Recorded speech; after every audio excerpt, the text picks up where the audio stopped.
Sobre los pecados de los cristianos. Sermón para el quinto domingo después de Pentecostés por el Padre Francis Hunold. En el nombre del Padre, del Hijo y del Espíritu Santo. Amén. Si vuestra justicia no fuere mayor que la de los escribas y fariseos, no entraréis en el reino de los cielos. Mateo 5:20. Introducción. Dios mío, ¿qué oigo?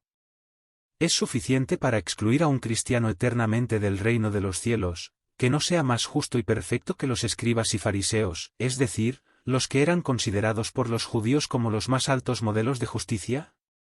¿Qué clase de condenación, entonces, espera a aquellos que, en lugar de vivir vidas más santas y perfectas, viven más impía y religiosamente, que en tiempos pasados bajo la antigua ley, los fariseos, judíos y paganos? Esta es, sin embargo, mis queridos hermanos, la queja que puede hacerse con justicia en nuestros tiempos. No me sería difícil probar que los vicios de los fariseos se encuentran entre los cristianos, en mucho peor grado y con mayor frecuencia, es decir, que los cristianos son más orgullosos, más hipócritas, más avaros e injustos de lo que eran los fariseos. Pero no encerraré mi tema dentro de límites tan estrechos que lo hagan aplicable solo a uno u otro de ustedes. Buscaré un campo más amplio y probaré lo que es aplicable a todos nosotros, que un pecado cometido por un cristiano bajo la nueva ley es mayor y más inexcusable de lo que sería el mismo pecado cometido por un judío o un pagano. Plan del tema. Ciertamente el pecado de un cristiano es mayor y más inexcusable que el de un judío o un pagano, a causa de la mayor luz y ayuda que recibe de Dios. Este será el primer punto. Mayor y más inexcusable es el pecado de un cristiano que el de un judío o un pagano, debido a la obligación más estricta que tiene de servir a Dios más santamente. Este será el segundo punto. Por lo tanto, si queremos entrar en el cielo antes que los fariseos, los impíos deben apresurarse a despertar en sí mismos el arrepentimiento y el dolor por sus pecados, y los buenos cristianos deben concebir un horror aún mayor por el pecado. Dios misericordioso, concédenos ambas gracias por los méritos de la Santísima Virgen María y la intercesión de los santos ángeles. Primera parte. Imaginaos, mis queridos hermanos, que hay dos personas caminando por la misma calle helada y resbaladiza, en tiempo de invierno, una durante la noche, y además con mala vista, sin bastón ni guía, siguiendo la luz brumosa de una pequeña linterna que lleva delante para mostrarle el camino, la otra a plena luz del día, con buena vista y un buen bastón en la mano. La primera tropieza y cae, la segunda, mientras sigue mirando a su alrededor, cae también, y ambas se rompen una pierna. ¿Qué pensarías de este accidente? Ambos son dignos de lástima, sin duda, pero ¿cuál de ellos merece mayor lástima? Oh, ciertamente, diríais, el primero, pobre y desdichado, pues no es de extrañar que cayera sobre el hielo resbaladizo, en la noche oscura, sin más luz que la de una pequeña linterna para guiarse. ¿Y qué pensarías del otro? Oh, puede lamentarse y atribuirse a sí mismo su desgracia, ¿por qué miraba tanto a su alrededor? Debería haber mirado por donde iba, y haber usado su bastón, o si veía un lugar peligroso delante, debería haberlo evitado. Por su culpa cayó, no merece tanta compasión como el primero. Tal debe ser el juicio de cualquiera que considere correctamente el caso. Vean ahí, mis queridos hermanos, la diferencia entre el pecado de un cristiano bajo la nueva ley, y el de un judío infiel bajo la antigua ley.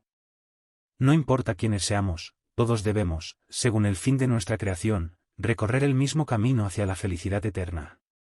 En otros tiempos, los judíos y los paganos deseaban ir al cielo, igual que nosotros los católicos ahora, y el camino no es menos resbaladizo, difícil y peligroso para nosotros que para ellos. Es verdad que nadie estuvo nunca sin la luz necesaria para distinguir el bien del mal, ni sin la asistencia divina necesaria para permitirle evitar los peligros y salvarse de una caída, y por lo tanto no seré condescendiente con los judíos y paganos hasta el punto de decir que no se les podía culpar por vivir una mala vida y cometer pecado. Si lo hacían, era por su propia culpa, y un Dios justo siempre podía decirles, tu perdición viene de ti mismo, oh Israel. Qué pequeña y titilante vela, por decirlo así, nació ya ante los primeros en la noche oscura, mientras que a nosotros, los cristianos, nos alumbra un día claro y el pleno resplandor del sol. Con cuánta escasez y con cuán poca frecuencia recibieron ellos los medios y las oportunidades de aprender, conocer y hacer el bien, con cuánta abundancia y con cuánta frecuencia se nos dan a nosotros esas ayudas, y con cuanta más facilidad que ellos podemos recuperarnos después de una caída en el pecado. Y con respecto a la luz, ¿no podría un pagano o un judío excusarse, hasta cierto punto, en el día del juicio, alegando su ignorancia y diciendo, me he extraviado, oh Señor, del camino de la justicia, y he pecado contra tu santa ley, pero no sabía nada mejor en ese momento? Ciertamente me has enseñado tu ley y tus verdades eternas y tus divinos misterios por medio de tus profetas y en tu palabra escrita, pero todo estaba oculto bajo oscuras sombras. Se me enseñaba por medio de figuras y parábolas ocultas, que yo no comprendía, y apenas tenía quien me las explicara.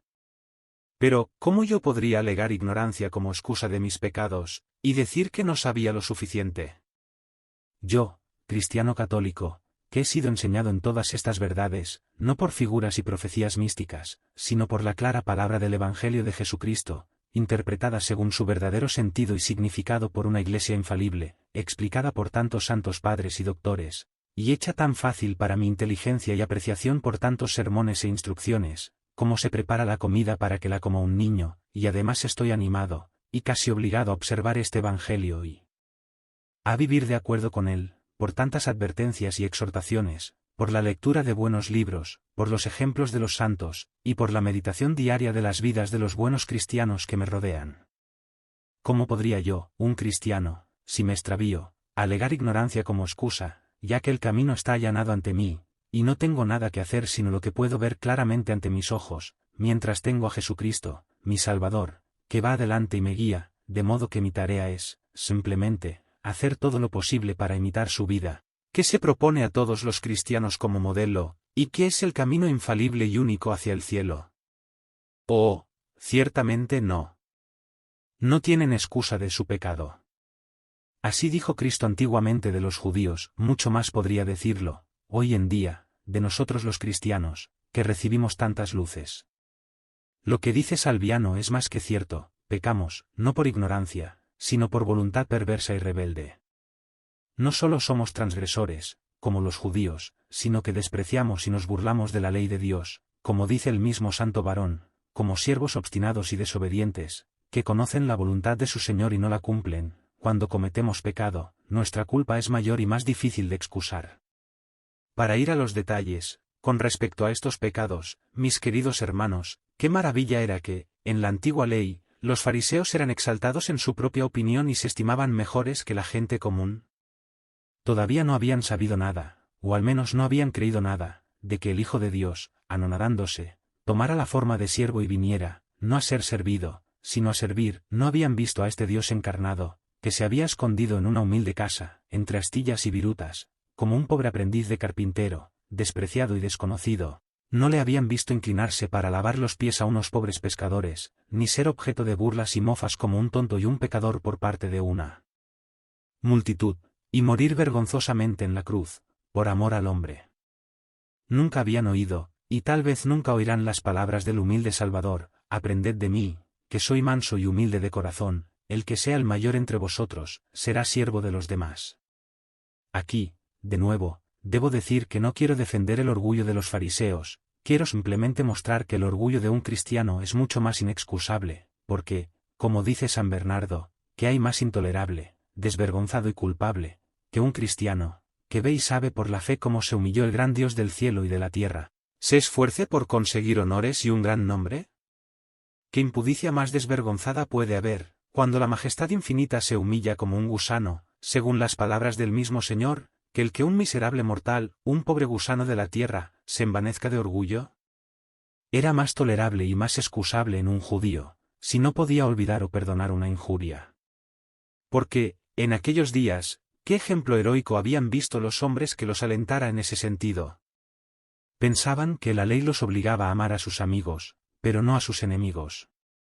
Tomaban, como máxima principal, aquella ley imaginaria de la que Cristo dijo después, se decía a los antiguos, odiarás a tu enemigo, ojo por ojo, diente por diente. Y por eso, cuando después vieron a los primeros cristianos, los miraron con asombro. Mirad, decían, cómo se aman estos hombres, qué gente tan extraordinaria son.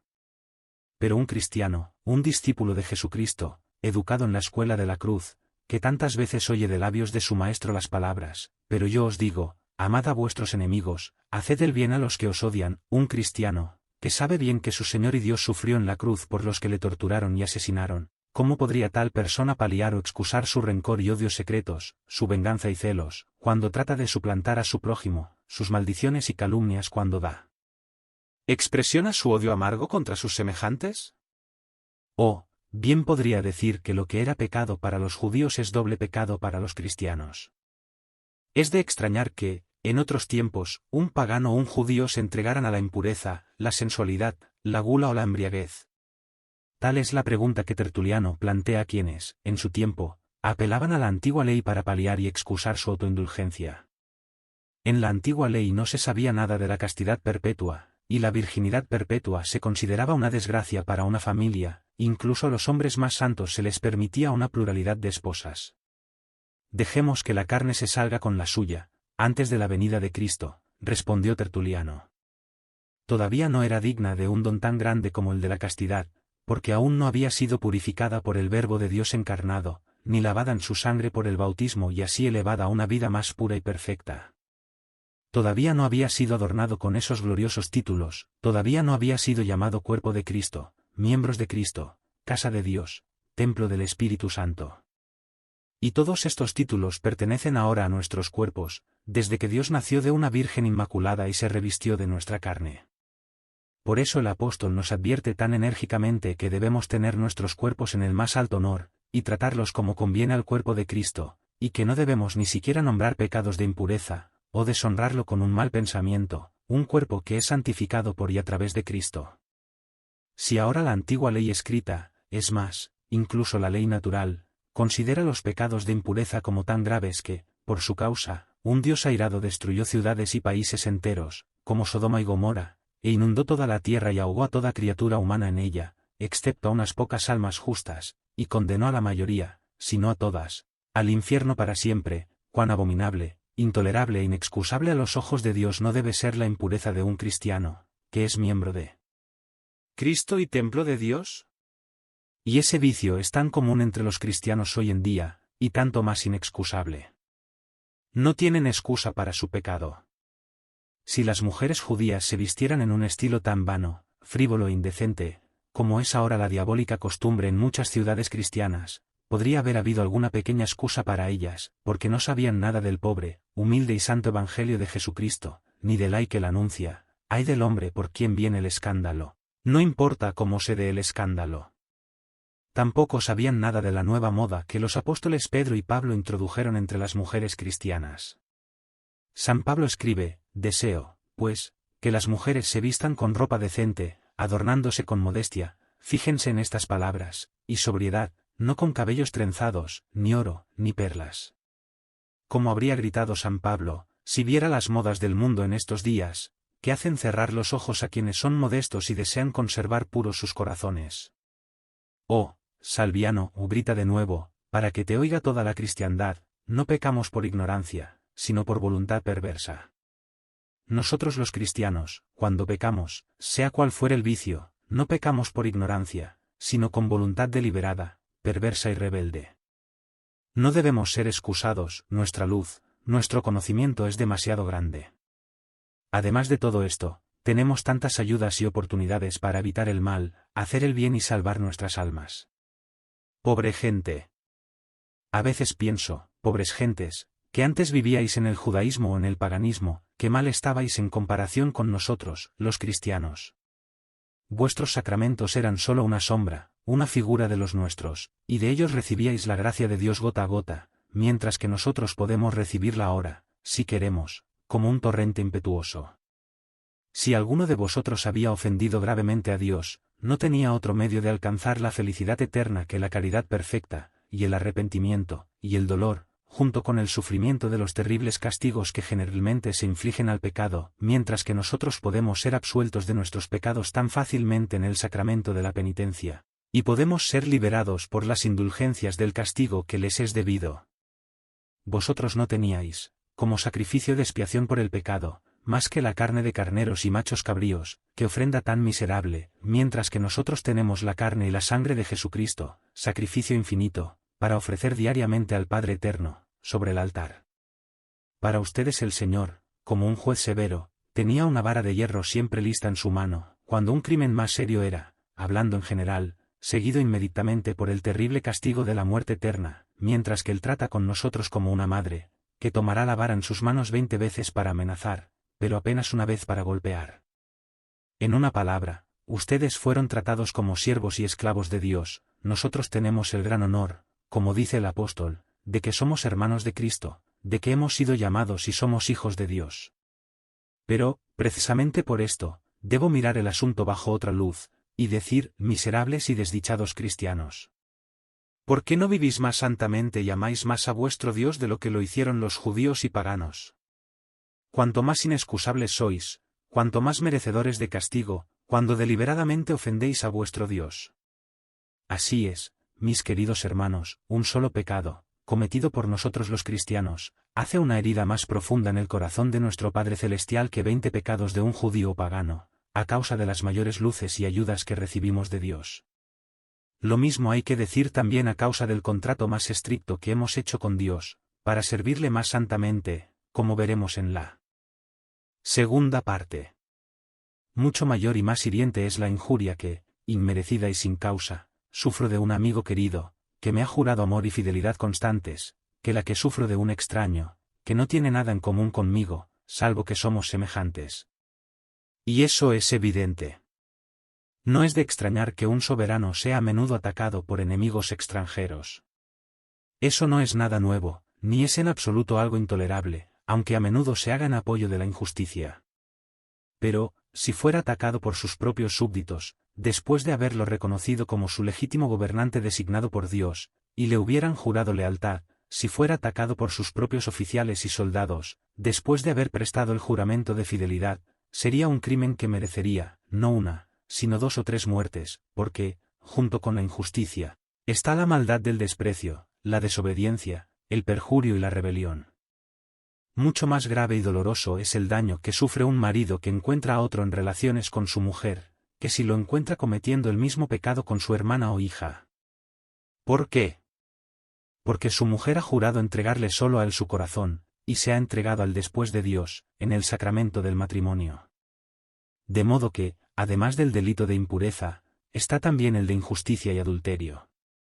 Es cierto, mis queridos hermanos, que todos los hombres, sean quienes sean, incluso los judíos y los paganos, deben a su Creador la más sumisa obediencia, respeto y amor. Nadie está excusado de esto o dispensado de ello, en lo más mínimo. La naturaleza misma impone este deber.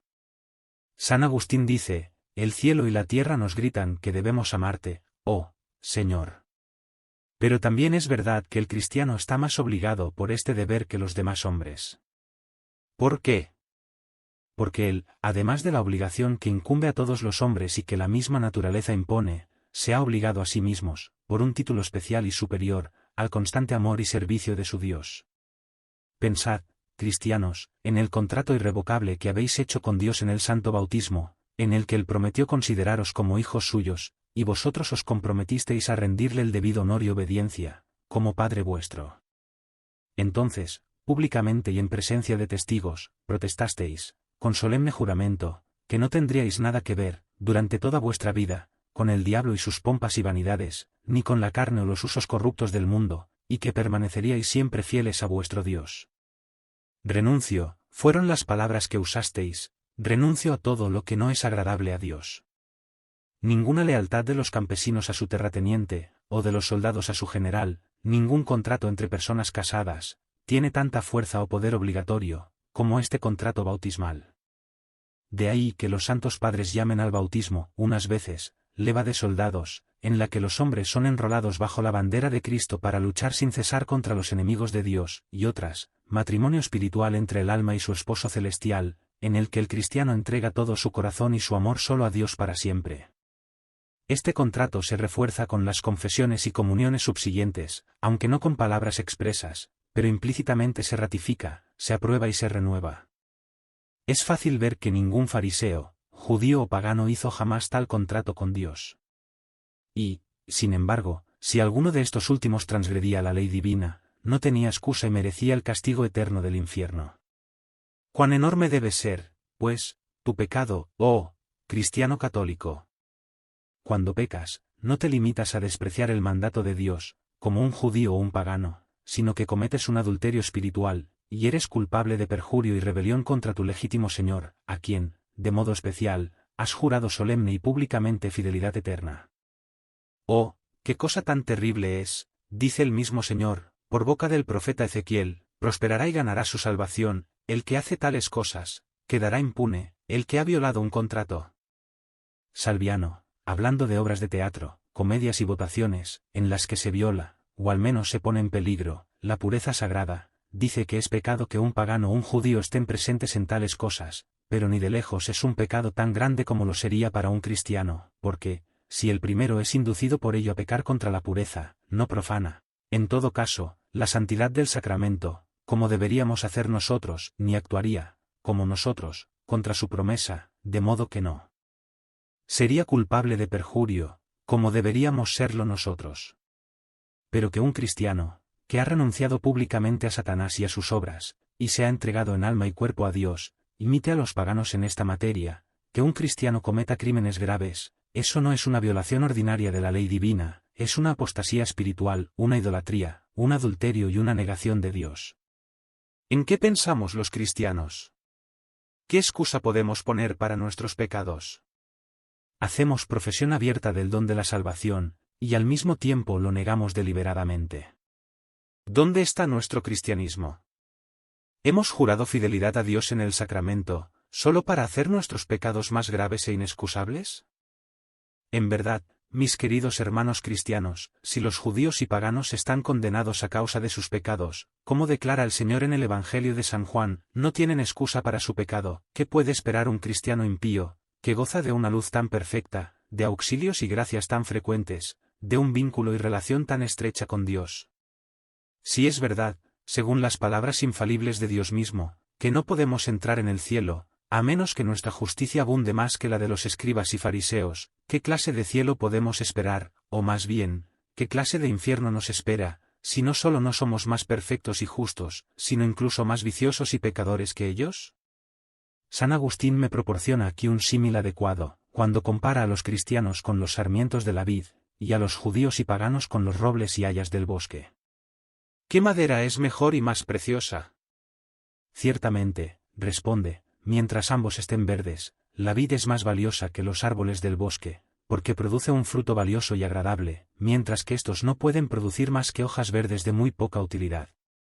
Pero, cortad el roble y el haya y colocadlos a un lado, y la vid y colocadla al otro, si pudieseis elegir entonces, ¿qué madera preferiríais? Sin dudarlo, te quedarías con la primera, aunque solo sea madera de bosque. ¿Por qué?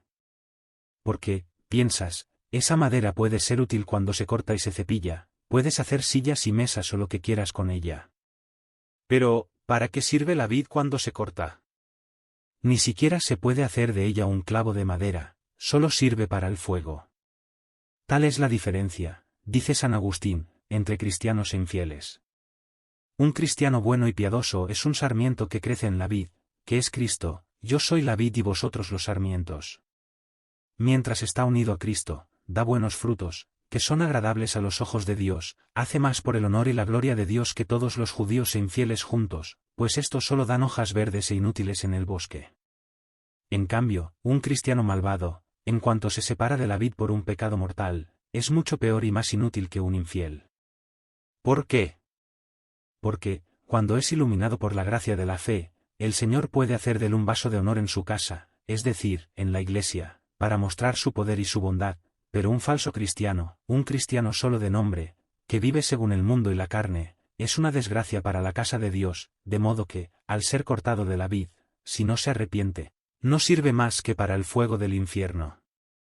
Si no está en la vid, estará en el fuego, son las palabras de San Agustín. Tal es la amenaza de nuestro Señor, en el Evangelio de San Mateo, y yo os digo que vendrán muchos del oriente y del occidente, y os condenarán, porque han llevado mejor vida con menos luz y gracia que vosotros, y muchos de ellos entrarán un día en el reino de los cielos. Pero los hijos del reino, que tenían derecho al cielo por pertenecer a la verdadera Iglesia, serán de oriente a las tinieblas exteriores. Ah, mis queridos hermanos, pensemos a menudo en la alta dignidad a la que hemos sido elevados. Somos cristianos, y eso es un gran honor y gloria para nosotros, pero, al mismo tiempo, nos impone un deber y una obligación muy estrictos de servir a Dios tanto más santamente. Somos cristianos, y esto es una gran gracia y privilegio para nosotros, que un Dios misericordioso nos ha concedido gratuitamente con preferencia a tantos miles, pero es, al mismo tiempo, causa de más profunda condenación para nosotros, si deshonramos este santo nombre con una mala vida. Somos cristianos, es decir, hermanos y miembros de Jesucristo, jurados en el santo bautismo, y siervos e hijos de Dios. Ay de nosotros, si nos privamos de esta gran felicidad por el pecado, y nos hacemos esclavos del demonio. Pensemos en esto en todas las tentaciones, seducciones y ocasiones de pecar, y digamos de una vez en nuestro corazón: soy cristiano. Lejos de mí, oh Dios, perjurar ante ti, la lealtad que te he jurado, la guardaré para siempre. Si hasta ahora no he cumplido siempre mi promesa, como debo confesar con vergüenza que ha sido a menudo el caso, lo lamento de todo corazón. Renuevo mis votos, una vez más renuncio para siempre al demonio y a todo lo que le pertenece. Te pertenezco a ti, oh Dios mío, y solo a ti. Seré tuyo y permaneceré así, para que mi justicia abunde más que la de los fariseos, y pueda así llegar a ti en el reino de los cielos. Amén.